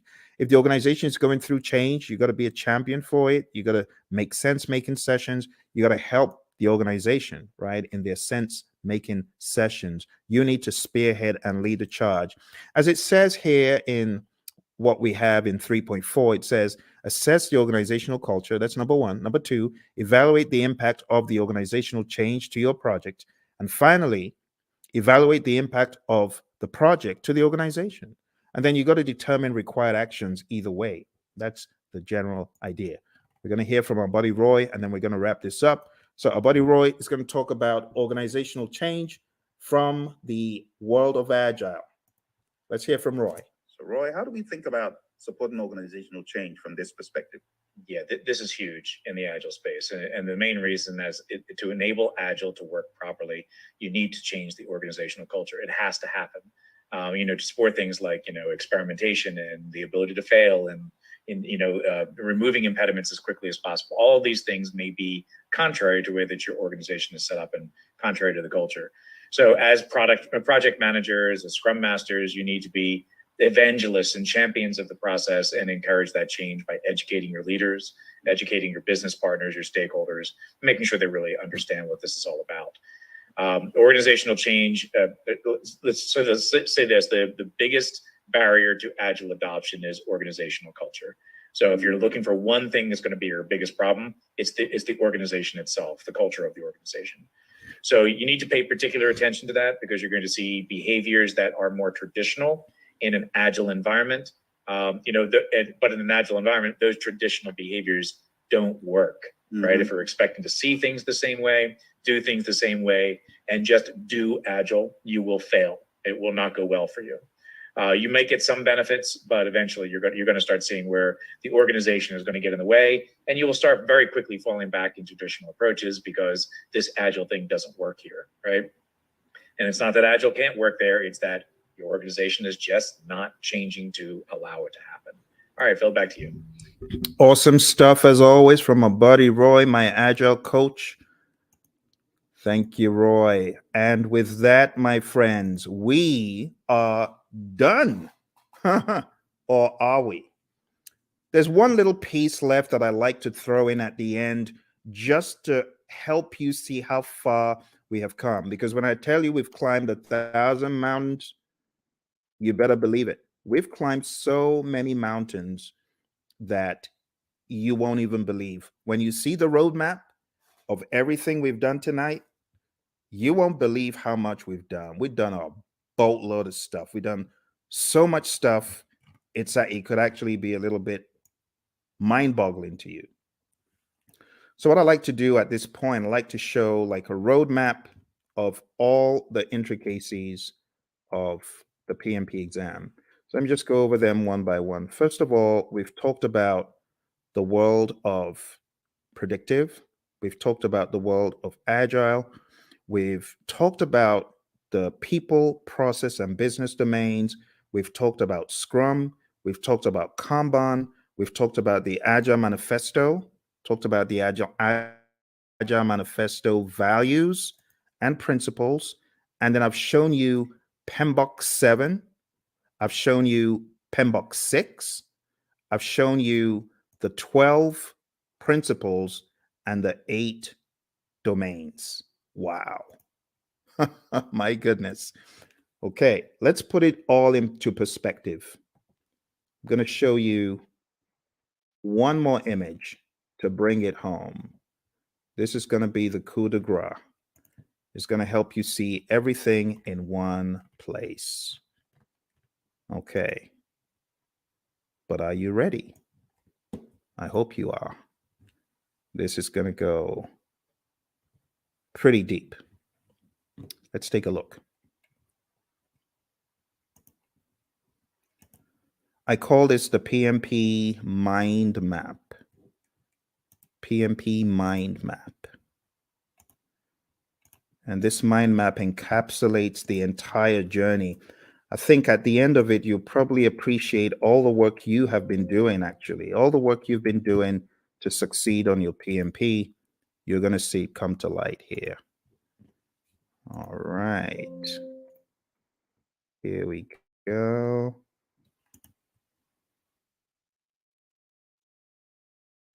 PMP mind map. You might have seen a video where I talked about this in the past, but it's always new because of the enormity of what we have done tonight. You ready? Okay. You take myself off the screen so that you can see it. All right. So we've talked about everything here in the world of Agile. See that? Let's zoom in. Agile. Talked about the manifesto, talked about servant leadership, talked about charters, and these are some other pages that you need to focus on.